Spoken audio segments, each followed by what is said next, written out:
Hi hello ಎಲ್ಲರಿಗೂ ನಮಸ್ಕಾರ. ನಾನು ನಿಮ್ಮ Radha Yashwant. Welcome back to my channel.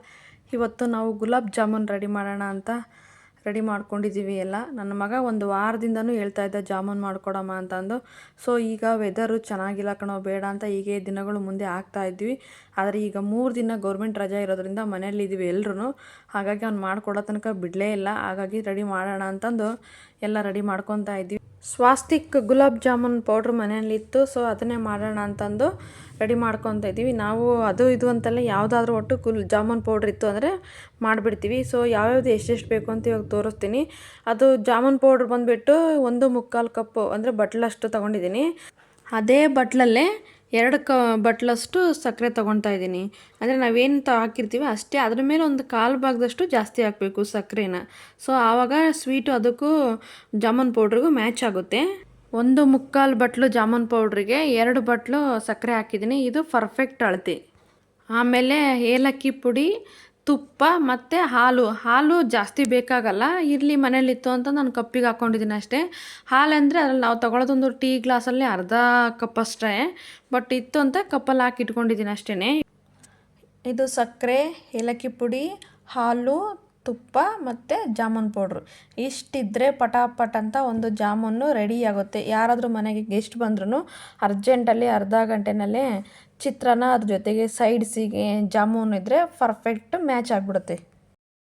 So next ನಾವು ಜಾಮೂನ್ ಪೌಡ್ರನ್ನ ಮಿಕ್ಸ್ ಮಾಡ್ಕೊಂಡು ಕಲಿಸ್ಕೊಳ್ಳೋಣ. ಅಂದರೆ ಹಾಲು ಹಾಕಿ ಸ್ವಲ್ಪನೇ ಎಷ್ಟು ಬೇಕು ಅದಕ್ಕೆ ತಕ್ಕ ಹಾಗೆ. ಜಾಸ್ತಿ ಒಂದೇ ಸಲ ಹಾಲು ಹಾಕ್ಬಾರ್ದು. ಜಾಸ್ತಿ ಆಯಿತು, ತೆಳು ಆಯಿತು ಅಂದರೆ ಅದು ಎಣ್ಣೆಗೆ ಹಾಕಿದಾಗ ಕದ್ರಕೊಂಬಿಡುತ್ತೆ ಹಿಟ್ಟೆಲ್ಲ. ಸೊ ಅದಕ್ಕೆ ತಕ್ಕ ಹಾಗೆ ಎಷ್ಟೆಷ್ಟು ಬೇಕು ಸ್ವಲ್ಪನೇ ಹಾಲು ಹಾಕ್ಬಿಟ್ಟು ಅದನ್ನು ಕಲಿಸ್ಕೊತ ಹೋಗೋಣ. ಅಂದರೆ ನಾವು ಚಪಾತಿ ಹಿಟ್ಟು ಕಲಿಸ್ತೀವಲ್ಲ ಆ ಥರ ಜಾಸ್ತಿ ರಫಾಗಿ ಇದನ್ನು ಕಲಸೋಂಗಿಲ್ಲ. ತುಂಬ ಸ್ಮೂತ್ ಇರುತ್ತೆ ಹಿಟ್ಟು. ಸೊ ಹಾಗಾಗಿ ಅದನ್ನು ಸ್ವಲ್ಪನೇ ಹಾಲು ಹಾಕಿ ಅದು ಕನ್ಸಿಸ್ಟೆನ್ಸಿ ಯಾವ ಥರ ಇರುತ್ತೆ ಅದ್ರ ತಕ್ಕ ಹಾಗೆ ಹಾಲು ಹಾಕ್ಕೊಂಡು ನಾವು ಮಿಕ್ಸ್ ಮಾಡ್ಕೊಂಡು ಕಲ್ಸ್ಕೊತಾ ಹೋಗೋಣ. ಇದನ್ನು ಜಾಸ್ತಿ ಮಿದಿಬಾರ್ದು. ತುಂಬ ಈಸಿಯಾಗಿ ಸ್ವಲ್ಪನೇ ಹಾಲು ಹಾಕ್ಕೊಂಡು ಎಲ್ಲ ಮಿಕ್ಸ್ ಮಾಡಿ ಕಲಿಸ್ಕೊಳ್ಳೋಣ. ಸೊ ಅದು ಯಾವ ಥರ ಕಲಿಸೋದು ಅಂದರೆ ಅದು ಕೈಗೆ ಅಂಟ್ಕೋಬೇಕು. ಸ್ವಲ್ಪ ಕೈಗೆ ಅಂಟ್ಕೊಳ್ಳೋ ಥರ ಇದ್ದರೆ ತುಂಬ ಸ್ಮೂತಾಗಿರುತ್ತೆ.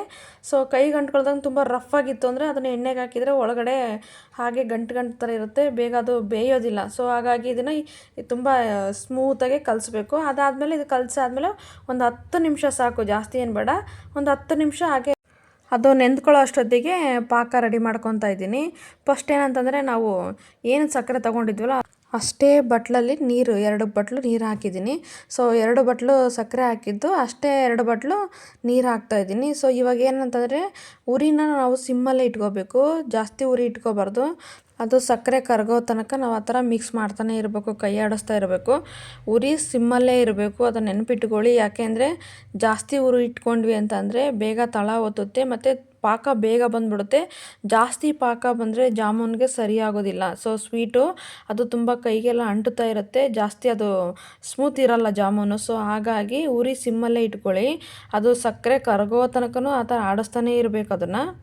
ಇವಾಗ ಅದು ಪಾಕ ಬರ್ತಾಯಿದೆ ಅಂತ ನಮಗೆ ಅನಿಸುತ್ತೆ, ಗೊತ್ತಾಗುತ್ತೆ. ಅದನ್ನು ಒಂದು ನೋಡಿ ಕೈಯಿಂದ ನೀವು ಟಚ್ ಮಾಡಿ ಅದು ತಿಕ್ಕಾಗಿರಬೇಕು. ಸೊ ಆವಾಗ ಏನಂತಂದರೆ ನಾವು ಒಂದು ಸ್ಪೂನಷ್ಟು ಹಾಲು ಹಾಕಬೇಕು. ಹಾಲು ಹಾಕಿದ ಅದನ್ನು ಸ್ವಲ್ಪ ಹೊತ್ತು ಮತ್ತೆ ಮಿಕ್ಸ್ ಮಾಡಬೇಕು. ಆದರೆ ಆವಾಗ ಅದು ಪಾಕ ಚೆನ್ನಾಗಿ ಬರುತ್ತೆ. ಸೊ ಹಾಲು ಹಾಕಿ ಚೆನ್ನಾಗಿ ಮಿಕ್ಸ್ ಮಾಡ್ತಾ ಹೋಗಿ ಸ್ವಲ್ಪ ಕುದಿಬೇಕು. ಇವಾಗ ಅದು ಚೆನ್ನಾಗಿ ಕುದ್ದಾಗಲೇ ಫುಲ್ಲು ಪಾಕ ಬರುತ್ತೆ. ಸೊ ಅದು ಒಂದು ಎಳೆ ಮೇಲೆ ಇರಬಾರ್ದು, ಡಬಲ್ ಇರಬೇಕು. ನಾವು ಕೈಯಲ್ಲಿ ಟಚ್ ಮಾಡಿ ನೋಡಿದರೆ ನೋಡಿ, ಈಗ ಅದು ಕುದೀತಾ ಇದೆ, ಪಾಕ ಬಿಟ್ಕೊಳ್ತಾ ಇದೆ. ಸೊ ಆ ಥರ ಚೆನ್ನಾಗೇ ಸಣ್ಣ ಊರಿನಲ್ಲೇ ಕುದಿಯೋದ್ರಿಂದ ಪಾಕ ಚೆನ್ನಾಗಿ ಬಿಟ್ಕೊಳ್ಳುತ್ತೆ. ಒಂದು 10 ನಿಮಿಷ ಹಾಗೇ ಸಣ್ಣ ಊರಿನಲ್ಲೇ ಕುದಿಸಾಯಿತು ನೋಡಿ. ಇವಾಗ ತುಂಬ ತಿಕ್ಕಾಗಿ ಚೆನ್ನಾಗಿ ಬಂದಿದೆ. ಸೊ ಫೈನಲ್ ಟಚ್ಚಲ್ಲಿ ಒಂದು ಸ್ವಲ್ಪ ಏಲಕ್ಕಿ ಪುಡಿ ಹಾಕೋಣ. ಸೊ ಲಾಸ್ಟಲ್ಲೇ ಏಲಕ್ಕಿ ಪುಡಿ ಹಾಕಬೇಕು. ಅದೆಲ್ಲ ಪಾಕ ಬಿಟ್ಕೊಂಡ್ಮೇಲೆ ಮುಂಚೆ ಅದೇ ಕಾರಣಕ್ಕೂ ಹಾಕ್ಬಿಡಿ, ಚೆನ್ನಾಗಾಗಲ್ಲ ಅದು. ಲಾಸ್ಟಲ್ಲಿ ಹಾಕಿದ್ಮೇಲೆ ಅದು ಫ್ಲೇವರ್ ಚೆನ್ನಾಗಿ ಬರುತ್ತೆ. ಸೊ ಹಾಕಿ ಒಂದು 2 ನಿಮಿಷ ಮಿಕ್ಸ್ ಮಾಡಿಬಿಟ್ಟು ಕ್ಲೋಸ್ ಮಾಡಿ ಇಟ್ಬಿಡೋಣ. ಅಲ್ಲಿಗೆ ಪಾಕದ ಕೆಲಸ ಮುಗೀತು. ಸೊ ಈಗ ಜಾಮೂನ್ ನೋಡೋಣ ಬನ್ನಿ ಅದೇನಾಗಿದೆ ಅಂತಂದು. ತುಂಬ ಚೆನ್ನಾಗಿ ಸ್ಮೂತಾಗಿ ಬಂದಿದೆ ನೋಡಿ. ಎಷ್ಟು ಚೆನ್ನಾಗಿ ಬಂದಿದೆ. ಕೈಯಲ್ಲಿ ಹಿಡ್ಕೊಂಡ್ರೆ ಅದು ಆಗಾಗೆ ಫುಲ್ಲು ಮೆತ್ತಗೆ ಒಳಗೆ ಹೋಗುತ್ತೆ ನೋಡಿರಿ, ಎಷ್ಟು ಚೆನ್ನಾಗಿ ಬಂದಿದೆ. ತುಂಬ ಚೆನ್ನಾಗಾಗಿತ್ತು ಅದು. ಸೊ ಕಲಿಸ್ಬೇಕಾದ್ರೂ ಅಷ್ಟೇ ತುಂಬ ಚೆನ್ನಾಗಾಗಿತ್ತು. ಇವಾಗ ನಾನು ಏನು ತೊಗೊಂಡಿದ್ದೀನಿ ಅದಕ್ಕೆ ಸ್ವಲ್ಪ ತುಪ್ಪ ತಗೊಳ್ಳೋಣ. ಇದು ತುಪ್ಪ ಜಾಸ್ತಿ ಹಾಕ್ಬಾರ್ದು, ಕೆಲವೊಬ್ರು ಜಾಸ್ತಿ ಇಷ್ಟಪಡ್ತಾರೆ, ಅವ್ರಿಗೆ ಹೆಂಗೆ ಅನಿಸುತ್ತೆ ಜಾಸ್ತಿ ಬೇಕು ಅಂದರೆ ಜಾಸ್ತಿ ತೊಗೊಳ್ಳಿ, ಇಲ್ಲ ಸ್ವಲ್ಪ ಕಡಿಮೆ ಇದ್ದರೂ ಸಾಕು ಅಂದ್ರೂ. ಸೊ ಯುವರ್ ಚಾಯ್ಸ್ ಅದು. ಸ್ವಲ್ಪ ಸ್ವಲ್ಪನೇ ಅದನ್ನು ಉಂಡೆ ಥರ ಮಾಡ್ಕೋಬೇಕು. ಅಂದರೆ ಸ್ವಲ್ಪ ತುಪ್ಪನ ಕೈಗೆ ಅಂಗೈಗೆ ಹಚ್ಕೊಂಡ್ಬಿಟ್ಟು ಅದರಲ್ಲಿ ಚೆನ್ನಾಗಿ ನಾವು ಉಜ್ಜಬೇಕು. ಅಂದರೆ ಸಣ್ಣ ಉಂಡೆ ಥರ ತೊಗೊಂಡು, ಅದು ಏನಂದರೆ ನಾವು ತೊಗೊಂಡಿರೋದು ಜಾಮೂನ್ ಪೌಡ್ರು ಎಲ್ಲೂ ಏನು ಯಾವುದೇ ರೀತಿ ಗಂಟು ಬರ್ಬೋದು ಆ ಥರ ನಾವು ಕೈಯಲ್ಲಿ ಆ ಥರ ಮಾಡಬೇಕು. ಆ ಥರ ಮಾಡಿದರೆ ಮಾತ್ರನೇ ಅದು ಎಣ್ಣೆಗೆ ಹಾಕಿದ್ರೂ ಏನು ಬಿಟ್ಕೊಳ್ಳಲ್ಲ ಅದು, ಇಲ್ಲಾಂದರೆ ಒಡೆದ್ಬಿಡ್ಬಿಡುತ್ತೆ. ಒಡ್ಕೊಂತು ಅಂದರೆ ಚೆನ್ನಾಗಿ ಬರೋಲ್ಲ ಅದು.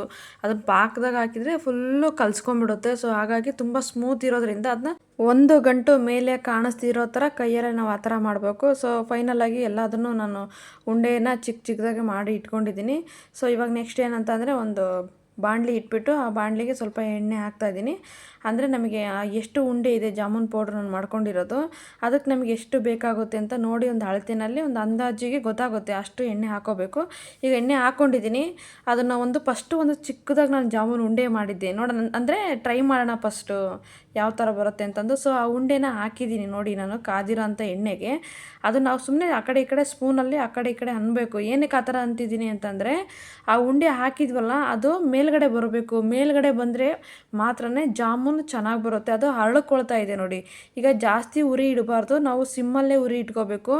ಜಾಸ್ತಿ ಉರಿ ಇಟ್ಕೊಂಡ್ರೆ ಅದು ಬೇಗ ಕಲರ್ ಚೇಂಜ್ ಆಗುತ್ತೆ, ಬ್ರೌನ್ ಕಲರ್ ಆಗಿಬಿಡುತ್ತೆ, ಆದರೆ ಒಳಗಡೆ ಬೆಂದಿರೋದಿಲ್ಲ. ಸೊ ಹಾಗಾಗಿ ನಾವು ಉರಿ ಕಡಿಮೆ ಇಟ್ಕೊಂಡೆ ಅದನ್ನು ಅದಕ್ಕೆ ಸಣ್ಣದಾಗಿ ಉರಿ ಇಟ್ಕೊಂಡು ಬೇಯಿಸ್ಕೋಬೇಕು. ಸೊ ಜಾಸ್ತಿ ಇಟ್ಕೊಂಡ್ರೆ ಕಲರ್ ಚೇಂಜ್ ಆಗುತ್ತೆ, ಬಟ್ ಒಳಗಡೆ ಬೆಂದಿರಲ್ಲ.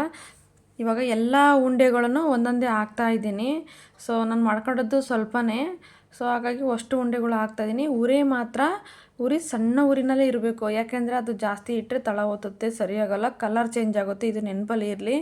ಅದನ್ನು ಹಾಕಿಬಿಟ್ಟು ಸುಮ್ಮನೆ ಒಂದು ಸ್ಪೂನಲ್ಲಿ ಆ ಕಡೆ ಈ ಕಡೆ ಹಿಂಗೆ ಅನ್ನಬೇಕು. ಏನಂತಂದರೆ ಜಾಸ್ತಿ ಮಿಕ್ಸ್ ಮಾಡಿದರೆ ಎಲ್ಲ ಕಳಚ್ಕೊಂಡ್ಬಿಡುತ್ತೆ. ಅದು ತುಂಬ ಸ್ಮೂತ್ ಇರೋದ್ರಿಂದ ಏನಂದರೆ ಅದು ಮೇಲ್ಗಡೆ ತೇಲಬೇಕು, ಅದು ಅಳ್ಕೊಳ್ತಾ ಇದೆ ನೋಡಿ.